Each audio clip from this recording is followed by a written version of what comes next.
The sky above Earth looked peaceful, but Admiral Henry Walsh knew better. From his office window in the underground base beneath the Rocky Mountains, he could see only a small patch of stars. The rest of the view was blocked by the massive Valthosian monitoring station that hovered over North America like a dark cloud. For 70 years, humans had lived under the rule of the Valthosians. The aliens had come from faraway stars, bringing advanced technology and promises of friendship. Those promises quickly turned to demands, then to threats, and finally to direct control. Earth became just another conquered world in their empire that spanned hundreds of star systems and had stood for 1,000 years. Admiral Walsh turned away from the window as his computer screen lit up with an urgent message. His weathered face grew even more serious as he read the report. The Valthosians had destroyed the human mining colony on Neptune. All 50,000 people there were dead because they failed to mine enough resources to meet the latest quota. "This ends now," Walsh said quietly. He pressed a button on his desk. "Send in Dr. Bennett." A minute later, the door slid open. Dr. Olivia Bennett walked in carrying a tablet computer. She was tall and thin, with short brown hair and tired eyes that had seen too little sleep over the past 5 years. "You saw the news about Neptune?" she asked. Walsh nodded. "Are we ready?" Dr. Bennett's expression changed from sadness to determination. "Project Phantom is complete. The fleet can leave in 48 hours. For the first time in months, Walsh allowed himself a small smile. "Show me." Dr. Bennett placed her tablet on the desk. It projected a three-dimensional image of a sleek warship. The design was unlike any spacecraft humans had built before the Valthosians arrived. It had no visible engines, weapons, or communication arrays. The Valthosians think we're still building simple transport ships to carry their minerals, Dr. Bennett explained. "But for 10 years we've been secretly constructing these." She touched the tablet screen. The image changed to show hundreds of similar ships hidden among the moons of Jupiter. 300 vessels, she continued, each one equipped with the quantum stealth system. They're completely invisible to all Valthosian detection methods. No heat signature, no electromagnetic emissions, no gravitational disturbance, nothing they can detect. Walsh studied the image. "And the weapons?" "Better than we hoped. The energy cannons can penetrate any Valthosian shield. The missiles carry AI guidance systems that can't be jammed." Walsh stood up.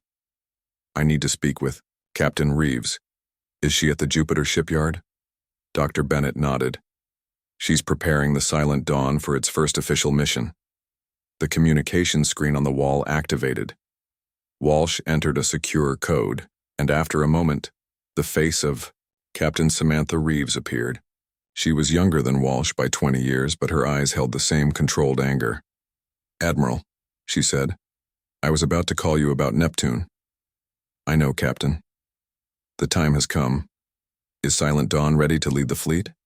Captain Reeves straightened, her uniform. "Yes, sir. The crew has been training in simulators for months. The ship has passed all tests. We're ready." "Good. I'm sending you the attack plan now. Review it with your officers. I'll arrive at Jupiter Base tomorrow to brief all ship commanders." After the call ended, Walsh turned back to Dr. Bennett. "How many people know about Project Phantom?" "Less than 1,000. All the construction was done by robots. Even most of the crew don't know what the ships can really do. They think they're training for regular space duties." Walsh nodded. "The Valthosians believe we're primitive and harmless. Their arrogance will be their downfall." The next day, Walsh's private shuttle arrived at the secret base hidden deep within Jupiter's moon Callisto. The facility had been built over the course of 20 years, with materials and equipment smuggled away from Valthosian monitoring. Captain Reeves met him at the landing pad. "Welcome to Freedom Base, Admiral." Together they walked through tunnels carved into the moon's interior until they reached a massive underground dock. There, floating in the artificial gravity, was the Silent Dawn. The ship was beautiful in a deadly way, its black hull absorbing light rather than reflecting it. "She's magnificent," Walsh said. "Wait until you see what she can do," Reeves replied with pride. Yesterday, we tested the stealth system by flying within 1 kilometer of a Valthosian patrol ship. They never knew we were there. In the base's conference room, Walsh met with the commanders of all 300 ships. Some attended in person, others via secure holographic links from bases hidden throughout the solar system. For 70 years, we've pretended to be weak, Walsh told them. We've hidden our true progress. We've built these ships in secret while the Valthosians thought we were broken and defeated. Now it's time to show them how wrong they were. He activated the room's main display, showing a map of the Valthosian Empire. Red dots marked military bases, command centers, and government buildings across 87 star systems. In 3 days, the Valthosian Emperor will hold his Millennium celebration. Their forces will be distracted. Their leaders will be gathered. That is when we strike. All 300 ships will attack simultaneously, targeting every major military and government installation across their empire. Commander Frank Adams of the warship Vengeance raised his hand. Sir, even with our advanced ships, can we really defeat an empire that has stood for 1,000 years in just one night? Walsh looked at the man. We don't need to destroy their entire military. We just need to cut off the head and disable their command structure. Without central control, their forces can't coordinate. The Valthosians rely on their hierarchy. They have no initiative when cut off from orders. Captain Reeves added, and we have another advantage. Dr. Bennett has developed a computer virus that will infect their central AI network. Once deployed, it will shut down their communications and defense systems. As the briefing continued, crews throughout the solar system prepared for battle. Weapons were checked. Navigation systems were programmed. The revolutionary stealth technology was tested one final time. On the silent dawn, Captain Reeves walked through the ship, speaking with her crew. Many had lost family members to Valthosian cruelty. All had lived their entire lives under alien rule. After tomorrow, she told them, humans will be free again. And not just humans. Hundreds of other species who suffer under Valthosian control will have a chance at freedom too. As Earth rotated beneath the watchful eyes of their oppressors, humanity's invisible fleet moved into position. The Valthosians, secure in their 1,000 years of power, had no idea that their empire would not see another dawn. The human fleet moved silently through the void of space. 300 warships, each one invisible to the most advanced Valthosian detection systems, traveled toward their targets across the vast empire. The ships separated into smaller groups, each with specific worlds to attack. Commander Daniel Rodriguez led Strike Group Epsilon, consisting of 25 ships headed for the Valthosian home system. Their target was Valthos Prime itself, the capital world of the 1,000-year empire. As his ship, the Inevitable Justice, crossed the border into core Valthosian territory, Rodriguez felt a mix of tension and pride. Passing through the outer defense grid now, said Lieutenant Laura Phillips from her station on the bridge. She monitored the tactical displays with careful eyes. No reaction from their sensors. They don't see us. Rodriguez nodded. Status of the fleet? All ships maintaining stealth formation. Perfect sync on all systems, Laura replied. The revolutionary propulsion technology designed by Dr. Bennett allowed the human ships to move without leaving any trace. There was no heat signature, no radiation trail, nothing that could alert the Valthosians to their presence.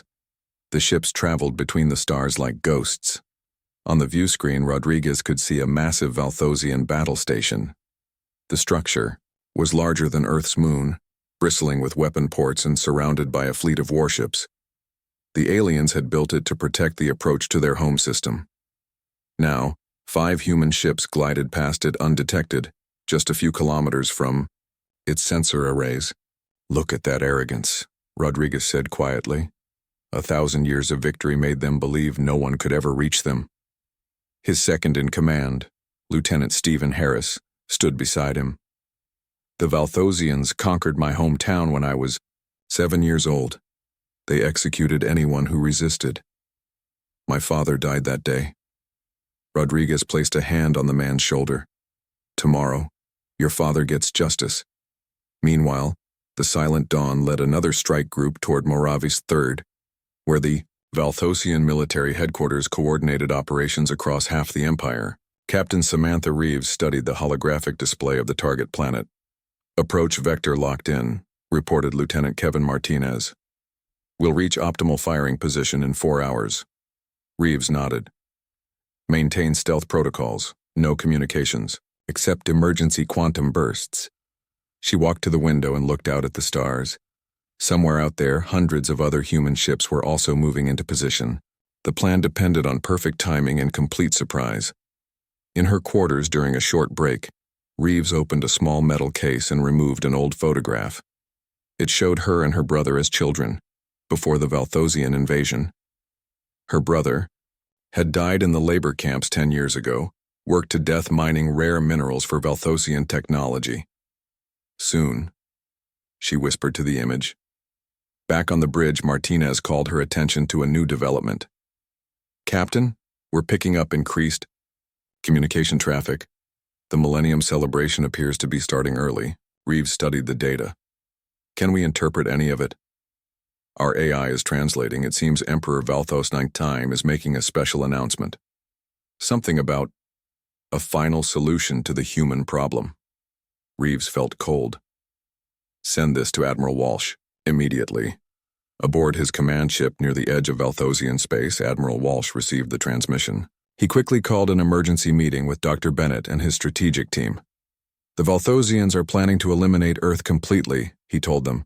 According to the intercepted communications, they intend to announce this at the Millennium celebration and begin the operation within days. Dr. Bennett's face paled. We launched our attack just in time. Walsh nodded grimly. We can't wait any longer. Send the order to all ships. Operation Phantom Dawn will commence in 6 hours. Throughout the fleet, commanders received the new timeline. Engineers made final checks on weapon systems. Pilots calculated precise firing positions. On the inevitable justice, Commander Rodriguez briefed his crew. The Valthosians have grown tired of merely exploiting humans. Now they plan to destroy us completely. We won't give them that chance. His words traveled through the ship, strengthening the resolve of every crew member. Many had joined the secret, fleet-seeking revenge. Now they fought for the survival of their entire species. As the ships reached their positions, a tense quiet settled over the fleet. Human vessels hovered unseen above Valthosian military bases, government centers, and communication hubs across the Empire. On Valthos Prime, the inevitable justice positioned itself directly above the Imperial Palace, where the Emperor and his High Council were gathering for the celebration. Lieutenant Phillips monitored the palace. They're all there, the Emperor, the War Council, the regional governors. Over 300 of their highest leaders in one place. Rodriguez checked the time. 2 hours until synchronized attack. Maintain position. On Maravis III, Captain Reeves and the Silent Dawn held position, above the massive military headquarters complex. Through their sensors, they could see thousands of Valthosian officers inside, coordinating fleet movements and planetary operations. Their central AI core is located in the lower levels, Martinez reported. Dr. Bennett's virus is ready for deployment the moment we attack, Reeves nodded. And their fleets? Scattered throughout the Empire. Many ships were called back for the celebration. Their defensive posture is at its weakest point in decades. Across human space, on the hidden bases and secret facilities, technicians and officers waited for news. They had worked for years to build the fleet and develop the technology. Now everything depended on the coming attack. In his underground office on Earth, General Paul West, the highest-ranking human officer still on the planet, destroyed sensitive documents. If the attack failed, the Valthosians would search for everyone involved in the conspiracy. He had just received Walsh's coded message. Sunrise comes early. The attack was moving forward. As the final minutes ticked away, Admiral Walsh addressed the fleet through a secure quantum channel that even the Valthosians couldn't detect. For 70 years, humanity has endured slavery and death under Valthosian rule. They believed us broken and defeated. Tonight, we show them how wrong they were. Tonight we fight not just for ourselves, but for every species suffering under their control. 1,000-year empire will fall before the next dawn. Throughout the fleet, humans prepared for battle. Weapons officers unlocked missile bays. Engineers diverted power to shields and cannons. Stealth systems remained engaged, keeping the ships invisible until the moment to strike. The countdown reached its final minutes. 300 human warships positioned above the most critical targets in the Valthosian Empire waited for a single command. The time had come. Admiral Walsh watched the final seconds count down on his display. His finger hovered over the command button. At exactly 0300 Earth Standard Time, he pressed it firmly. "Operation Phantom Dawn, execute," he said into the secure communication system. Across 87 star systems, 300 human warships received the command simultaneously. In perfect synchronization, they dropped their stealth fields and opened fire. On Valthos Prime, the inevitable justice appeared as if from nowhere directly above the Imperial Palace. Commander Rodriguez gave the order, and the ship's weapons unleashed their full power. Brilliant beams of energy sliced through the palace's supposedly impenetrable shields. "Their defense systems are trying to activate," Lieutenant Phillips reported. "Too late. First target neutralized." Rodriguez nodded. "Move to secondary targets, Military Command Center and Planetary Defense Grid." The other ships in Strike Group Epsilon revealed themselves around the planet, each appearing above critical Valthosian installations, their weapons fired with deadly precision, destroying defense systems, communication centers, and military bases. On the palace grounds below, confusion reigned among the Valthosian leaders. The aliens, tall with gray skin and forearms, ran in panic as their buildings collapsed around them. Their technology, unchallenged for a millennium, was failing against an enemy they couldn't detect until it was too late. "Emperor Valthos's personal ship is launching," Lieutenant Harris reported. "He's trying to escape." Rodriguez leaned forward in his command chair. "Not today. Target that ship." The inevitable justice turned its weapons on the Emperor's vessel. The ornate spacecraft, decorated with the symbols of 1,000-year rule, exploded in a flash of light and debris. On Maravis III, Captain Reeves and the Silent Dawn led the attack on the military headquarters. The massive complex that had directed countless atrocities against human worlds crumbled under their precise strikes. "Central AI Nexus located," reported Lieutenant Martinez. "Deploying the virus now." Reeves watched as specialized missiles struck the facility. Rather than exploding, they burrowed through defenses and released Dr. Bennett's quantum virus directly into the Valthosian computer systems. Within seconds, the virus began to spread through the Valthosians' communication network. It moved faster than their security systems could respond, corrupting data and taking control of critical functions. Across the Empire, Valthosian warships suddenly lost all coordination. Some powered down completely. Others executed random contradictory commands. Some even fired on their own allies, adding to the chaos. In the Vega system, Commander Linda Clark's strike group attacked the massive shipyards where the Valthosians built their war fleet. As her ships opened fire, she received a transmission from one of the Valthosian vessels. "Human ships, we surrender," came the panicked voice of the alien captain. "Our systems are failing. We cannot fight." Clark was surprised but didn't hesitate. "Cease all operations and power down weapons. Any ship that complies will be spared." Similar scenes played out across the Empire. After the initial shock of the attack, many Valthosian commanders chose surrender over destruction. Their empire had never faced a serious challenge in centuries, and they had no experience with defeat. 4 hours into the attack, Admiral Walsh received reports from all strike groups. The results exceeded even his most optimistic predictions. "Sir," his communications officer said, "all primary targets have been neutralized. Imperial government is destroyed. Military command structure is disabled. The virus has infected approximately 80% of their network." Walsh allowed himself a small smile. "And our losses?" 7 ships destroyed, 3 heavily damaged, approximately 1,200 personnel casualties. Walsh nodded solemnly. Each human life lost pained him, but the cost could have been much higher. Against an empire that had ruled for 1,000 years, they had achieved victory with minimal losses.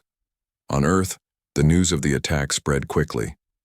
Humans who had lived their entire lives under Valthosian oppression looked up to see the alien monitoring stations, dark and silent. Valthosian officials fled or surrendered as their communication systems failed. General West emerged from his underground base to address the crowds gathering in the ruins of Washington, D.C. People were celebrating but also confused and afraid. The Valthosian Empire has fallen, he announced.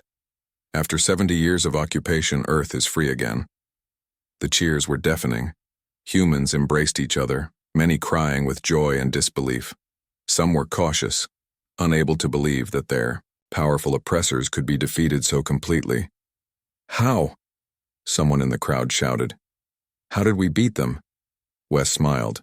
With patience, determination, and the one thing the Valthosians never expected from us, innovation. While they thought we were building simple transport ships, we were creating something they couldn't imagine. Back in space, the human fleet began the next phase of operations. Ships moved to secure key locations and prevent any organized Valthosian counterattack. Others went to liberate human colonies on distant worlds. Captain Reeves received new orders from Admiral Walsh. The Silent Dawn was to proceed to the Valthosian prison world of Darkhold, where thousands of humans and other species were held. As her ship approached the grim planet, Reeves addressed her crew.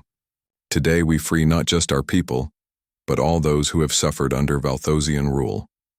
This is why we fought. The Silent Dawn appeared above the main prison complex. Below, alien guards were already abandoning their posts as news of the Empire's fall reached them.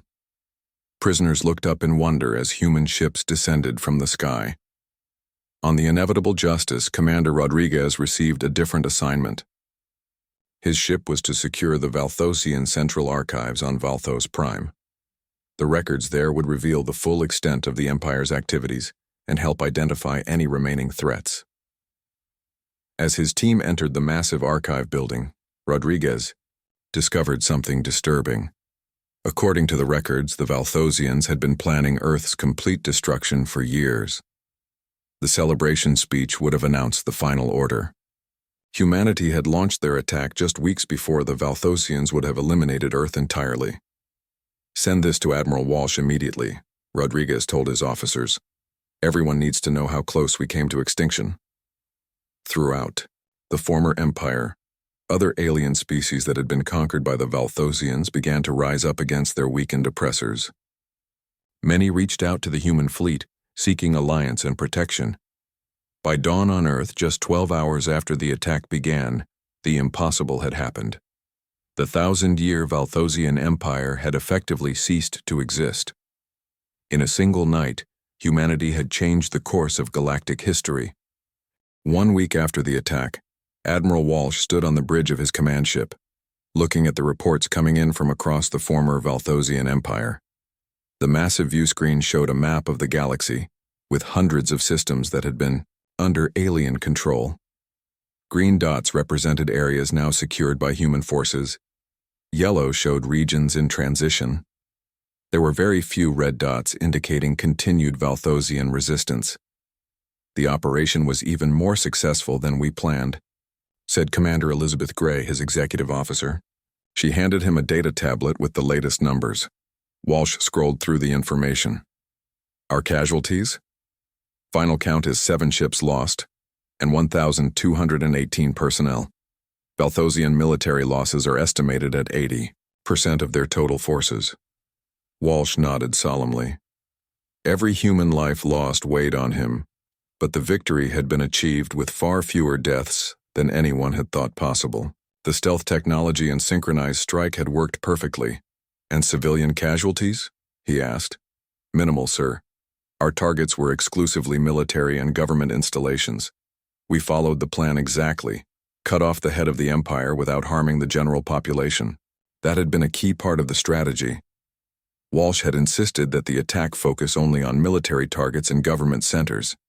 He didn't want to repeat the cruelty that the Valthosians had shown to conquered peoples. On the planet Darkhold, Captain Reeves supervised the evacuation of the prison complexes. Thousands of humans who had been captured for resisting Valthosian rule were finally being freed. Many had been imprisoned for decades. "How many prisoners in total?" Reeves asked, the medical officer beside her. "Almost 50,000 humans," the officer replied, "and twice that number of other species. The Valthosians imprisoned anyone who opposed them." Reeves watched as former prisoners boarded transport ships. Some were so weak they needed help walking. Others stared at their rescuers in disbelief, unable to comprehend that their long nightmare was finally over. An old man approached Reeves. His body showed signs of years of hard labor, but his eyes were bright and alert. "Are you in charge here?" he asked. Reeves nodded. "Captain Samantha." Reeves of the Silent Dawn. The man straightened his back. "I was a teacher on Earth before they took me. 23 years I've been in this place. How did you do it? How did you defeat them?" Reeves smiled. "We built ships they couldn't see and struck when they least expected it." The man shook his head in wonder. "All these years I kept telling the younger prisoners that someday humans would fight back. Many stopped believing me, but I never lost hope." On Valthos Prime, Commander Rodriguez continued his work in the Imperial Archives. Each day brought new discoveries about the true extent of Valthosian plans and the Empire's history. "You need to see this," Lieutenant Phillips said, bringing him a data crystal. "We found their records of first contact with other species." Rodriguez inserted the crystal into a reader. The screen filled with information about how the Valthosians had approached and eventually conquered hundreds of civilizations over their 1,000-year rule. "They always used the same method," Phillips explained. "First contact, offers of technology and trade, then gradually increasing demands until the other species was completely dependent on them. If any world resisted, they made an example of it." Rodriguez scrolled through the list of conquered worlds. "And we were next on their list for complete destruction." "Yes, sir. According to these records, the only reason they hadn't eliminated humans already was that we were useful as labor. But recent reports of small resistance groups made them decide we were too much trouble." In another section of the archives, Lieutenant Harris made an equally important discovery. "Commander, I found their communications with other parts of the Empire that our fleet didn't reach." Rodriguez hurried over. "Are there additional threats?" Harris shook his head. "Just the opposite. It seems that many of the outer colonies and outposts have been taken over by local rebellions. Once our attack disabled the central command, species across the Empire rose up against their Valthosian rulers. This was unexpected but welcome news. The human strike had created a chain reaction throughout the Empire, inspiring others to fight for their freedom. Back on Earth, the first ships carrying freed prisoners arrived. Emotional reunions took place as families separated for years were brought together again. News services broadcast the scenes across the planet and to human colonies throughout the solar system. Dr. Bennett worked with a team of scientists to study captured Valthosian technology. In a laboratory built inside a former alien facility, she examined the components of a Valthosian communication device. "Their basic technology isn't actually more advanced than ours," she explained to the other scientists. "They just had a 1,000-year head start, and they deliberately kept subject species from developing their own technology." One of her colleagues looked up from a different device. "Then how did we develop the stealth technology that they didn't have?" Bennett smiled. "Because we approached the problem differently. The Valthosians believed their detection systems were perfect, so they never looked for alternatives. We had to think outside their framework to find a solution they couldn't counter." On the third planet of the Rigel system, a different scene was unfolding. Commander Linda Clark's strike group had arrived to find the local Valthosian commanders already overthrown by a coalition of 3 different alien species who had been under Imperial rule. "We welcome the human fleet," said the representative of the coalition, a tall blue-skinned being named Zorax. "Your attack on the Empire gave us the opportunity we've waited generations for." Clark was surprised but pleased. "We came to liberate this system, but it seems you've already done that yourselves." Zorax nodded. "For centuries, the Valthosians kept different subject species separated, afraid we would unite against them. When their control systems failed, we finally could communicate and coordinate. Similar reports came in from dozens of systems. The fall of the Central Empire had triggered a wave of rebellions across Valthosian space. Many of the subject species had been waiting for any sign of weakness. 2 weeks after the initial attack, Admiral Walsh called a meeting of all fleet commanders. Some attended in person on his flagship, while others joined via secure holographic links from across former Valthosian space. "The military phase of our operation is nearly complete," Walsh told them. "Now comes the harder part, building something better in place of the empire we destroyed." He activated a display showing the known galaxy. For 1,000 years, the Ice Valthosians ruled through fear and division. We have an opportunity to create something different, a cooperative of free worlds where each species determines its own future. Captain Reeves spoke up. "Many of the liberated species are asking for our help. They lack the infrastructure and resources to rebuild on their own after centuries of imperial control." Walsh nodded. "We'll provide that help, but without imposing our will. The age of empires in this galaxy is over." As the meeting continued, the human leaders began planning for a new era, one where the silent warships that had brought down an empire would now serve as the guardians of a fragile new peace. 6 months after the fall of the Valthosian Empire, representatives from 42 formerly enslaved species gathered on Earth. The meeting took place in a newly built hall in Geneva, designed to accommodate beings of all shapes, sizes, and environmental needs. Admiral Walsh stood at the front of the hall, looking out at the diverse assembly.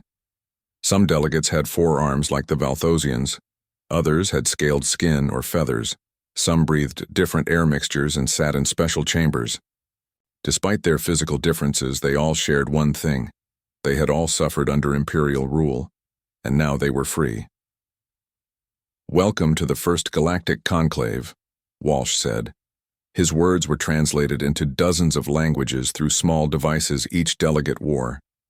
6 months ago, humanity struck a blow against oppression. The fall of the Valthosian Empire has created both an opportunity and a responsibility for all of us. He paused, looking at the faces watching him. "Humanity does not seek to replace one empire with another. Instead, we propose a cooperative of free worlds where each species governs itself but works together on matters that affect us all." The representatives listened carefully. Many had been skeptical of human intentions at first. They had only known conquest and subjugation. The idea of freedom without a new master was strange to some. Zorax, the blue-skinned representative who had worked with Commander Clark, stood to speak. "The humans could have claimed the empire for themselves. Their ships still control the key systems, yet they offer partnership instead. This is something new in our part of the galaxy." In the months since the attack, human ships had helped liberate worlds across former Valthosian space. They had provided food, medicine, and protection to species that had been exploited for centuries. The technology that had won the war now served peace. Dr. Bennett addressed the assembly next. She had become famous across many worlds for her role in developing the quantum stealth technology that had made the victory possible. "The Valthosians kept their subject peoples separate and denied them advanced knowledge," she said. "We propose to share our scientific discoveries with all members of the cooperative. Together, we can solve problems that none of us could solve alone." Her team had already begun working with scientists from other species. Their different perspectives led to breakthroughs that might have taken decades otherwise. The first joint project was a new type of faster-than-light drive that would allow easier travel between distant worlds. Captain Reeves, now promoted to Commodore, spoke about security. "Some Valthosian military forces remain unaccounted for. Other threats may emerge as well. We propose a joint defense force with ships and personnel from all member worlds." This was a sensitive topic. Some delegates were worried about creating a new military power that might one day become oppressive, but Reeves addressed their concerns directly.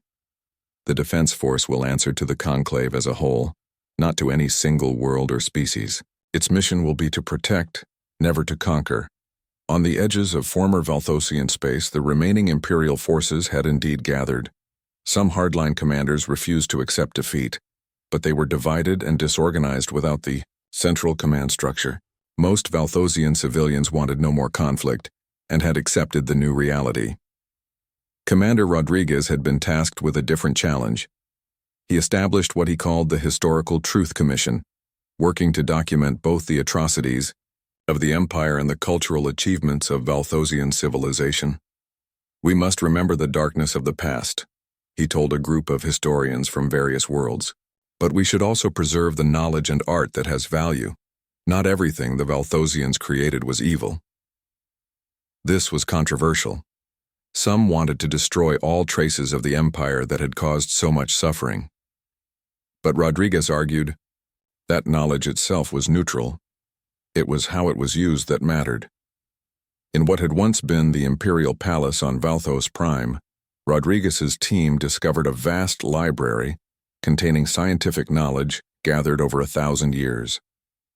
This information was now being shared with all species in the new cooperative.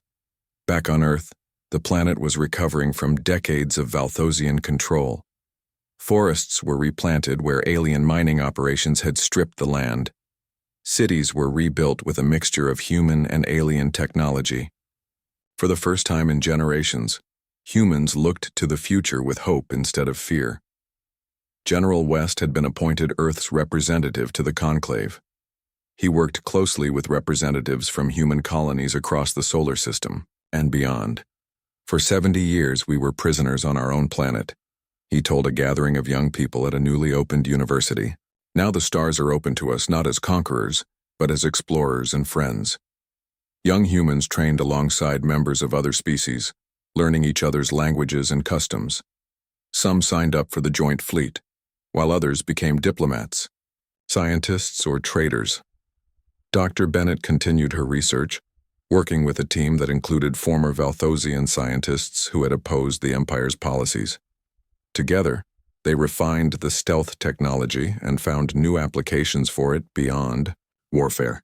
"The same principles that made our ships invisible can be used to create better medical scanners," she explained to her colleagues.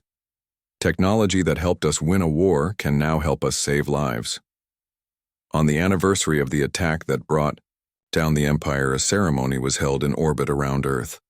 The Silent Dawn and other ships that had led the operation gathered in formation, their black hulls, once designed to be invisible, now shone in the sunlight as symbols of liberation.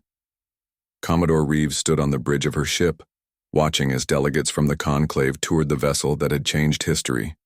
"It's hard to believe it's been only a year," she said to Admiral Walsh, who had joined her for the ceremony. "So much has changed," Walsh nodded. "A 1,000-year empire fell in a night, but building something better in its place will be the work of generations." As the ceremony concluded, representatives from over 200 worlds signed the Galactic Cooperative Charter. The document began with words that acknowledged their shared history and hopes. Peace was secured through a single night of overwhelming force, but must be maintained through justice, understanding, and the recognition of our shared destiny among the stars. The human fleet that had once been hidden in secret was transformed. The warships that had brought down an empire were recommissioned. Some became exploration vessels, mapping unknown regions of space. Others served as guardians of the new peace, patrolling borders and responding to calls for help. Humanity had stepped into a larger galaxy not as conquerors, but as liberators. The silent ships that had destroyed a 1,000-year empire had created the opportunity for something new, a future where no species would dominate another, and where the stars belonged to everyone.